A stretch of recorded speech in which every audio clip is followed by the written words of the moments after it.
आज के अंक में हम बात करेंगे आपके घर के वास्तु के बारे में।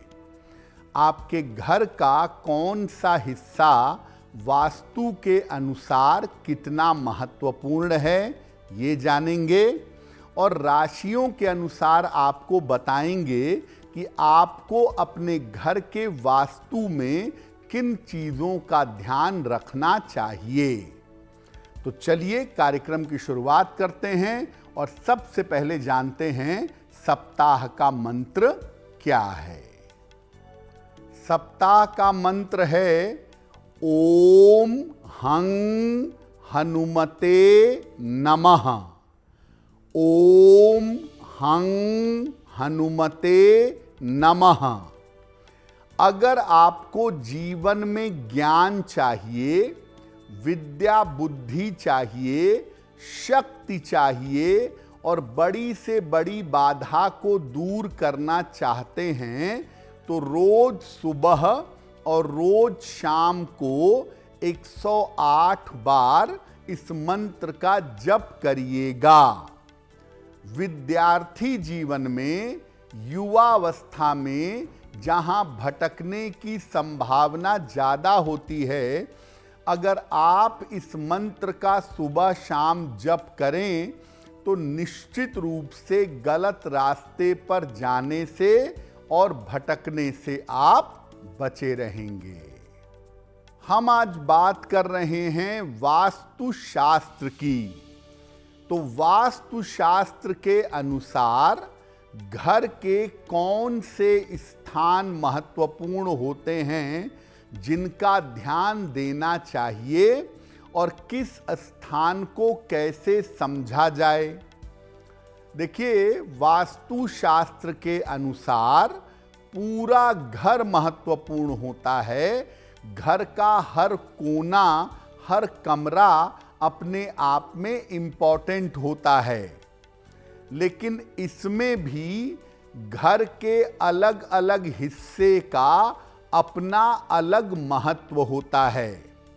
घर का किचन, बाथरूम, लिविंग रूम, कमरे सबका अलग अलग महत्व है और हर स्थान किसी न किसी ग्रह से संबंध रखता है। और आप ये देखिए कि आप उस स्थान को बेहतर करके कुंडली के ग्रह को बेहतर कर सकते हैं। यानी अगर आपकी कुंडली में सूर्य गड़बड़ है तो जो सूर्य का स्थान है उसको बेहतर करके आप अपनी कुंडली के ग्रह को बेहतर बना सकते हैं। फिर भी जो आपके घर का मुख्य द्वार है, मेन डोर है, जो घर की रसोई है और घर का पूजा घर है, ये सबसे ज़्यादा महत्वपूर्ण होते हैं। इनकी भूमिका जीवन में सबसे ज़्यादा होती है। तो कुंडली और घर का वास्तु आपस में जुड़ा होता है। कुंडली में जो ग्रह खराब होता है या जो एंगल खराब होता है, ज़्यादातर आपके घर में वो एंगल, वो स्थान गड़बड़ होता है, जिसको बेहतर करके आप अपनी कुंडली के ग्रहों को बेहतर बना सकते हैं। सबसे पहले जानते हैं घर के मुख्य द्वार के बारे में। देखिए, घर का जो मुख्य द्वार है, यहाँ से घर में खुशियाँ भी आती हैं और घर में समस्याएं भी आती हैं। मेन डोर, मुख्य द्वार एंट्री पॉइंट है और यहीं से घर में आनंद आएगा और यहीं से घर में समस्या भी आएगी। अगर आप अपने घर के मुख्य द्वार को ठीक कर लेते हैं, मुख्य द्वार को सही रखते हैं, तो घर में खुशियां ला सकते हैं। घर के मुख्य द्वार को हमेशा साफ सुथरा रखिए। घर के मुख्य द्वार पर साफ सफाई मेंटेन करिए और यहां पर पर्याप्त रोशनी की व्यवस्था करिए। घर के मुख्य द्वार पर अंधेरा नहीं होना चाहिए। एक नेम प्लेट भी आपको लगानी चाहिए अपने घर के मुख्य द्वार पर, और ये नेम प्लेट काले रंग की नहीं होनी चाहिए। मुख्य द्वार को साफ सुथरा रखें, सुंदर रखें, आकर्षक रखें। और मुख्य द्वार पर शनिवार को अगर आप दीपक जलाते हैं, मेन डोर से निकलते समय लेफ्ट साइड में, यानी उल्टे हाथ की तरफ, आप अगर हर शनिवार की शाम को दीपक जलाएं तो मुख्य द्वार की पूजा होगी, मुख्य द्वार की नकारात्मकता दूर होगी और आपके घर में शुभता पैदा होगी। तो घर का मुख्य द्वार आप जितना सुंदर रखेंगे, जितना अच्छा रखेंगे, जीवन उतना ही बेहतर होगा। और मेन डोर को अच्छा रखने से जीवन में सफलता की संभावना बढ़ जाती है। अब बात करते हैं घर के लिविंग एरिया की, जिसको आम बोलचाल की भाषा में ड्राइंग रूम कहते हैं। तो घर का जो लिविंग एरिया है, जो ड्राइंग रूम है, उसकी विशेषता क्या है, क्या ध्यान रखेंगे? आपके घर का जो लिविंग एरिया है, जो ड्राइंग रूम है, इस स्थान से घर में आनंद और रिश्ते देखे जाते हैं। घर के अंदर कितनी खुशियां रहेंगी, घर के लोगों में रिश्ते कैसे रहेंगे, वो लिविंग एरिया से आप देख सकते हैं। अगर आप अपने घर के ड्राइंग रूम को, लिविंग एरिया को ठीक रखते हैं तो जीवन के अवसाद को, यानी डिप्रेशन को और तनाव को दूर कर सकते हैं। अगर घर के लोगों में रिश्ते खराब हैं, घर में हमेशा तनाव रहता है, तो आप देखिए कि आपके घर के ड्राइंग रूम में, लिविंग एरिया में समस्या जरूर होगी। अपने लिविंग एरिया को, ड्राइंग रूम को अच्छा बनाए रखें।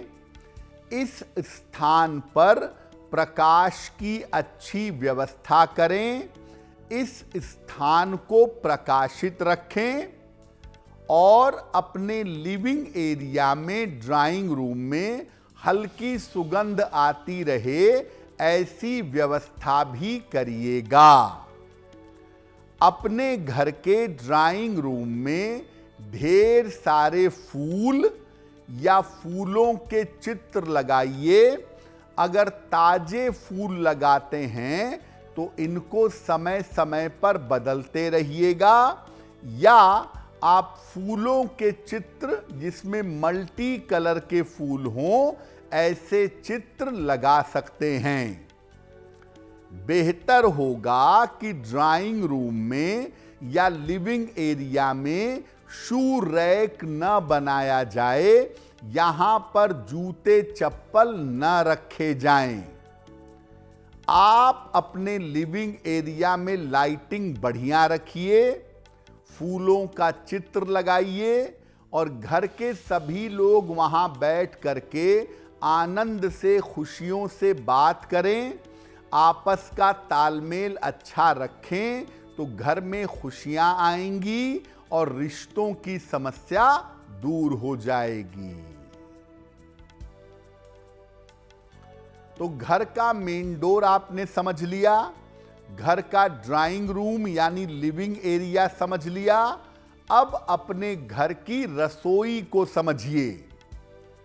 आपके घर का जो किचन है, आपके घर की जो रसोई है, इस स्थान से घर के लोगों का स्वास्थ्य देखा जाता है।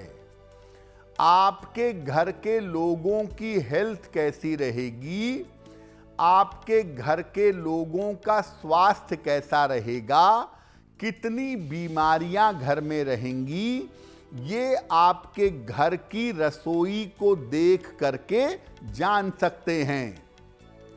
रसोई घर में अगर सूर्य का प्रकाश थोड़ा भी आए, थोड़े समय के लिए भी आए, तो बहुत उत्तम होगा। रसोई घर में सूर्य का प्रकाश आना अच्छा है। रसोई घर में चीजों को व्यवस्थित रखिए, बर्तन को, डब्बों को, मसालों को, इन चीजों को व्यवस्थित रखिए। इधर उधर फैला करके, बिखेर करके मत रखिए। रसोई आपकी बड़ी पर्सनल जगह है। रसोई को बड़ी पवित्रता से रखना चाहिए और हर व्यक्ति आपके किचन में प्रवेश न करे, इस बात का ध्यान रखना चाहिए। जब आप पूजा करते हैं सुबह शाम अपने घर में, तो धूप बत्ती अपनी रसोई में भी ले जाइए और रसोई में भी चारों तरफ घुमाइए, ताकि आपके रसोई की पवित्रता बनी रहे और रसोई के माध्यम से जो भोजन सब लोग ग्रहण करें, उससे वो स्वस्थ रहें और प्रसन्न रहें। तो रसोई घर में इस बात की जरूरत अवश्य है कि रसोई घर में पवित्रता मेंटेन की जाए। हर व्यक्ति रसोई घर में न जाए और रसोई घर में धूप बत्ती जलाकर चारों तरफ दिखाइए। रसोई घर जितना साफ होगा, जितने व्यवस्था के साथ होगा, घर में बीमारियां उतनी कम होंगी और घर के लोग स्वस्थ बने रहेंगे। अब बात करते हैं आपके बेडरूम की, यानी आपके शयन कक्ष की। बेडरूम को बहुत पर्सनल और बहुत प्राइवेट माना जाता है, इसीलिए बेडरूम में उसी को एंट्री दी जाती है जो उनके बहुत करीबी हो या जो परिवार का व्यक्ति हो। शयन कक्ष का मामला क्या है? बेडरूम से जीवन में सुख देखा जाता है और समृद्धि देखी जाती है। आपके जीवन में कितना सुख होगा, कितनी समृद्धि होगी, कितना आनंद होगा, ये बात बेडरूम को देख करके जान सकते हैं, क्योंकि बेडरूम आपके चैन सुकून की जगह है। इसलिए जीवन में चैन कितना है, आनंद कितना है, ये बेडरूम देखकर जान सकते हैं। शयन कक्ष का रंग अपने लाइट रखिएगा, हल्का रखिएगा। हल्का हरा या गुलाबी रंग अगर आपके बेडरूम का हो तो वो आपके लिए सबसे ज्यादा उत्तम होगा। शयन कक्ष में लाल रंग का प्रयोग करना, ब्राउन कलर का प्रयोग करना, ये सब अच्छा नहीं है। लाइट शेड का अगर आप अपने बेडरूम में प्रयोग करें तो वो आपके लिए बहुत बेहतर होगा। अपने बेडरूम में टेलीविजन न लगाएं। बहुत सारे लोग अपने बेडरूम में टीवी लगाते हैं और फिर वहीं पे खाते हैं, वहीं पे सोते हैं, वहीं पे पड़े रहते हैं। ये उचित नहीं है। शयन कक्ष में टीवी न लगाएं। हल्के संगीत की व्यवस्था कर सकते हैं। हल्का म्यूजिक आपके बेडरूम में चलता रहे तो वो आपके लिए बेहतर होगा। कोई आदमी बीमार है, नहीं चल फिर पा रहा है तो बात दूसरी है, अन्यथा सामान्यतः बेडरूम में खाना खाने से बचना चाहिए।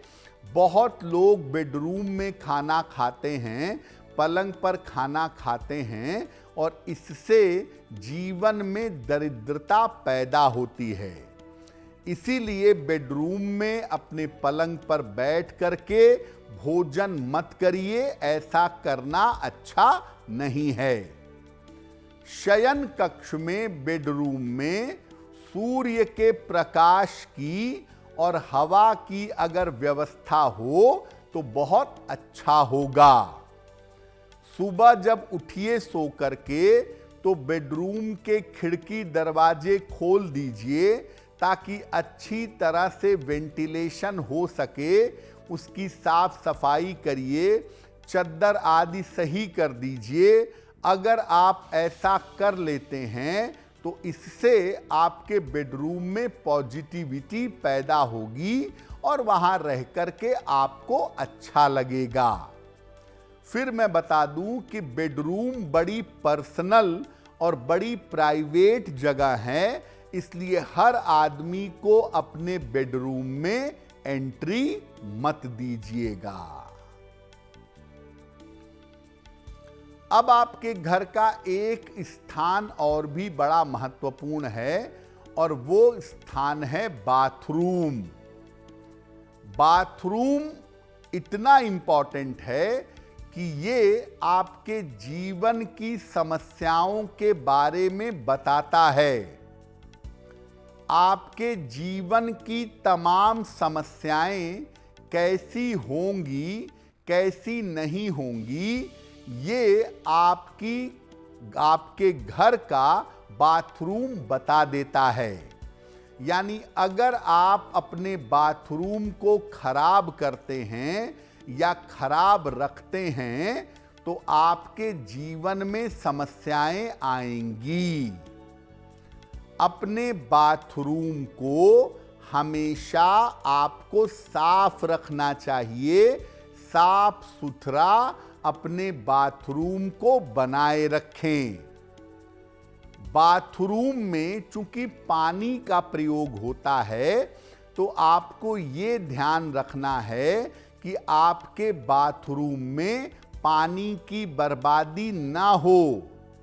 टैप खराब है, पानी बहता रहता है, नहाने में ज़रूरत से ज़्यादा पानी का इस्तेमाल करते हैं या पानी बेवजह बहता रहता है, पानी बर्बाद होता है। ऐसा करने से घर में अशांति पैदा होगी और पैसे की बचत कभी नहीं हो पाएगी। इसलिए सामान्यतः पानी की बर्बादी से बचिए। बाथरूम में नीले रंग का या पर्पल कलर का प्रयोग अत्यंत लाभकारी होता है। बाथरूम में जो टाइल लगवाते हैं या जो दीवार पे कलर करवाते हैं उसका रंग अगर नीला हो या पर्पल हो या सफेद हो तो ये सबसे ज्यादा अच्छा होगा। बाथरूम में लाल कलर का, भूरे रंग का इस्तेमाल ना करें। ब्लू कलर और लाइट ब्लू कलर बाथरूम के लिए सबसे ज्यादा अच्छा है।